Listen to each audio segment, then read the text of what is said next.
gusto ko lang pakita sa inyo yung bago nating packaging. Ang cute, mas pinaka-cute pa. So guys, ziplock na yan siya dito.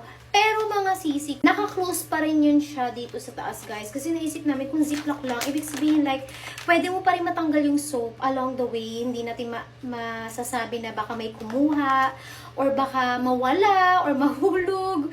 I mean, malabo naman yung mahulog, pero alam mo na yun, hindi na yun siya yung parang o-open mo at ziplock na. So, I wanna make sure na 100% safe siya pagdating sa inyo.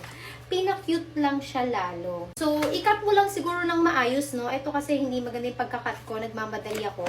So, ito yun, guys. Yun ang pinagkaibahan niya, guys. Hindi mo na siya kailangan itapon agad. Walang bago sa formulation natin. Walang nagbago sa packaging ng mismong sabon natin. As in, yung pouch lang talaga. So, itong whip bleaching cream natin, makikita nyo, guys. Ayan. Sealed na siya. Dito nyo lang siya i-open. Sobrang dali lang yan, guys. Sobrang ganda kasi guys, marami akong nabasa na gusto nyo daw na naka-sealed siya para 100% sure na walang gumalaw or hindi mabawasan. Natatakot kasi sila na mabawasan. By the way guys, hindi siya pwedeng 100% full. May air pa din siya in between para makakahinga ang ating whip bleaching cream sa loob. So, ayun lang guys, sobrang nakaka-excite. So, I'm so happy kasi, di ba, ang laki ng improvement natin.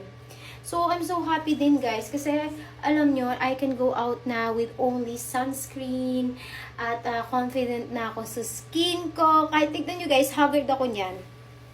Makita mo, haggard ako nyan. Sobrang tired, sobrang dami naming work guys. Pero ayun pa rin, confident pa rin tayo.